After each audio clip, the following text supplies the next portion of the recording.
नाटक का वीडियो देखो, वहाँ एक दलित महिला जो मंदिर में बेचारी गई थी, उसको वहाँ के पुजारी ने बालों से खींच के बाहर निकाल दिया। उससे पहले एक बच्चे ने मंदिर को छू लिया था, दलित बच्चे ने, उस पर 60,000 रुपए का जुर्माना लगा दिया और यूँ कह दिया कि तुम जुर्माना नहीं भरोगे तो तुम्हें जो है तड़ी पार कर देंगे, तुम्हें समाज से निष्कासित कर दिया जाएगा। पत्रकारों को ज़्यादा दिक्कत हो रही क्योंकि 90% जो पत्रकार हैं वो ब्राह्मण हैं। आप आ जाओ जी साहब पत्रकारिता में, 90% से ज़्यादा पत्रकार ब्राह्मण है। ठीक है, आप आ जाओ जी ब्यूरोक्रेसी में, सारे ब्यूरोक्रेट्स आपको ब्राह्मण मिलेंगे। प्रज्ञा मिश्रा को भी दर्द हो रहा है, उन्होंने भी विरोध किया। 90% तो पत्रकार ब्राह्मण है, तो सबके पेट में दर्द हो रहा। भाई पेट में दर्द क्यों हो रहा? सबके पेट में दर्द हो रहा क्योंकि अब इनके अंदर का ब्राह्मणवाद आ रहा है। बड़े बड़े जो ब्राह्मण नेता है वो भी खुल के विरोध कर रहे हैं। बड़े बड़े पत्रकार, बड़े बड़े जो समाज के सोशल एक्टिविस्ट थे, ब्राह्मण एक्टिविस्ट, उनके भी पेट में दर्द हो। प्रज्ञा मिश्रा तो बड़ी मतलब ईमानदारी की पत्रकारिता मैं तो मानता था, लेकिन अब उनके भी पेट में दर्द हो रहा है। मैं तो उन्हें बहुत अच्छा मानता था। मैंने आपको पहले भी कहा ना, पाखंड की जो दुकानें खोल रखी हैं, जिन्होंने मोनोपोली बना रखी है, उनको दर्द हो रहा है। तुलसीदास जी ने जो दोहा लिखा, तो पहले तो उस दोहे का मतलब समझाया जाए। और जो लोग उनकी पैरवी कर रहे हैं कि नहीं साहब रामचरितमानस में जो ताड़न शब्द है, ताड़न शब्द का मतलब ये नहीं है वो है, तो वहाँ पे जहाँ पे शूद्र शब्द का इस्तेमाल हुआ या नारी शब्द का इस्तेमाल हुआ, उसकी जगह ब्राह्मण कर दो। अगर वो उसकी जगह ब्राह्मण करके दोहा है उसको पढ़ा जाए। और मैं तो ये कहता हूँ तुलसीदास जी ने जहाँ जहाँ रामचरितमानस में शूद्र शब्द का इस्तेमाल किया है, वहाँ शूद्र की जगह उसमें आप ब्राह्मण कर दो। तुलसीदास ने तुलसी दुबे कह रहे हैं क्या? निश्चित तौर पे वो ब्राह्मण जाति से आते हैं। और वो जो दौर था, जिस दौर पे ये ग्रंथ लिखा गया रामचरितमानस, वो दौर कहीं ना कहीं मनुवाद का दौर था। और असली जो रामायण है, जो असली राम थे, असली राम ने एक शूद्र महिला सबरी के जूठे बेर खाए थे, जूठे फल खाए थे। और वो जो असली राम थे, वो राम जिंदगी भर केवट के ऋणी रहे। केवट भी शूद्र जाति से आते हैं। तो कहीं ना कहीं जो धर्म ग्रंथ लिखे गए उनको मैनिपुलेट किया गया। और जो हमारे महापुरुष हुए, जिन्हें भगवान माना गया, देवता माना गया, तो उनकी छवि को तोड़ मरोड़ के प्रस्तुत किया गया।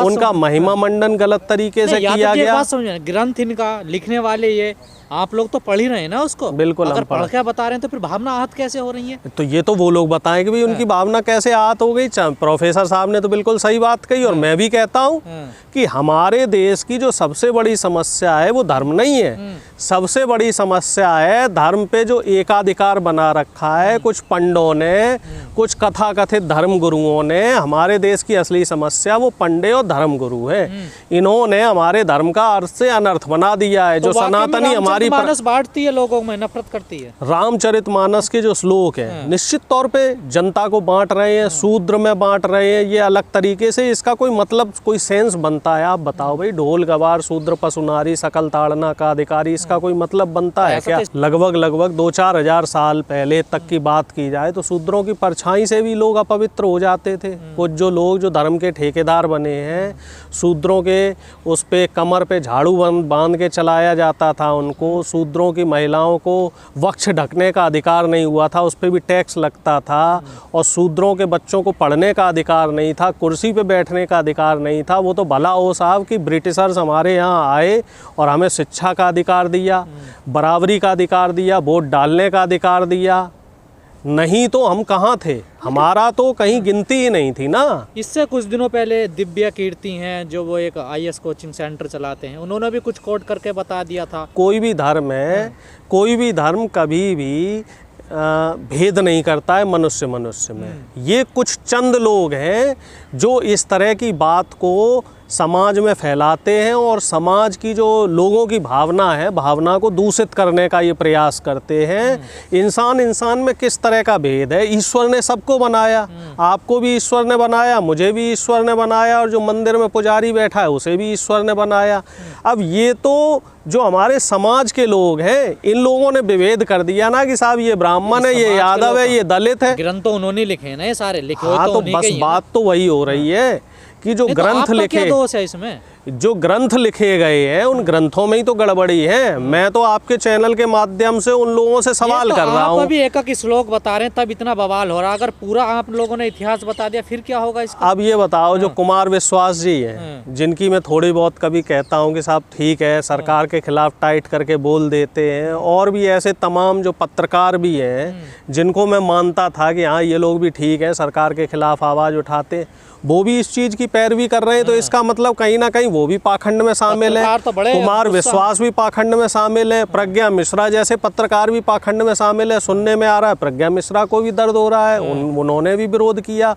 और जो तमाम 90% तो पत्रकार ब्राह्मण है, तो सबके पेट में दर्द हो रहा। भाई पेट में दर्द क्यों हो रहा? क्या तुलसीदास जी ने नहीं लिखा है? तुलसीदास दुबे ने, दिलीप मंडल साहब ने जो ट्वीट किया है, तो क्या वाकई उन्होंने नहीं लिखा है क्या? और अगर लिखा है तो शूद्र को ब्राह्मण से बदल दो।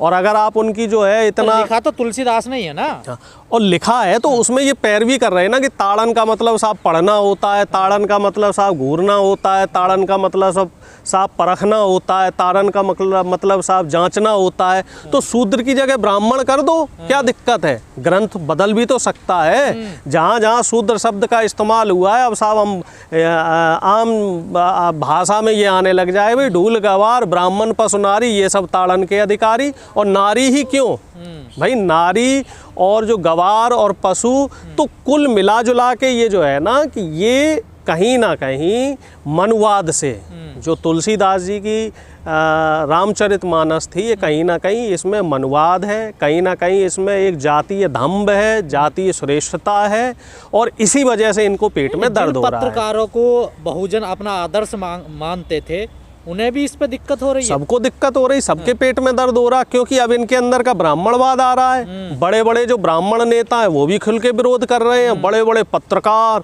बड़े बड़े जो समाज के सोशल एक्टिविस्ट थे, ब्राह्मण एक्टिविस्ट, उनके भी पेट में दर्द हो रहा है। मंत्री साहब बिल्कुल इस्तीफा तो मांगेंगे ना, क्योंकि उनके एकाधिकार को चोट पहुंचाई जा रही है, उनके एकाधिकार को ललकारा जा रहा है।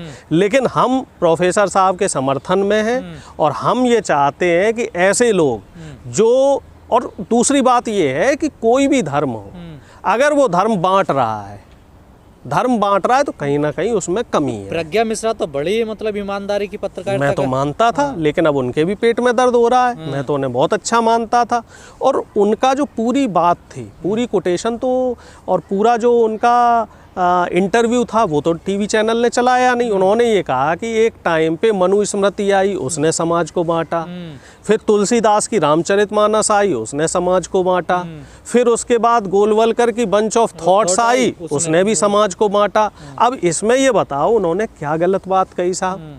मनु स्मृति ने समाज को 4 भागों में बांटा, ब्राह्मण, क्षत्रिय, शूद्र, वैश्य। ठीक है, शूद्र को जो है पढ़ने का अधिकार नहीं, शूद्र मुख्य धारा में नहीं रहेगा, शूद्र समाज की गंदगी उठाएगा। भैया क्यों उठाएगा? ब्राह्मण क्यों नहीं उठाएगा? फिर उसके बाद गोलवलकर की जो बंच ऑफ थॉट्स आई, उसमें भी देश को तोड़ने की बात। तुलसीदास की जो रामायण आई, उसमें भी साहब देश को तोड़ने की बात। नारी को साहब आप भोग विलास की वस्तु मान रहे हो, शूद्र को आप किस तरीके का मान रहे हो। और अभी भी साउथ के मंदिरों में चले जाओ, वहाँ देवदासी प्रथा है। तो क्यों है साहब ये?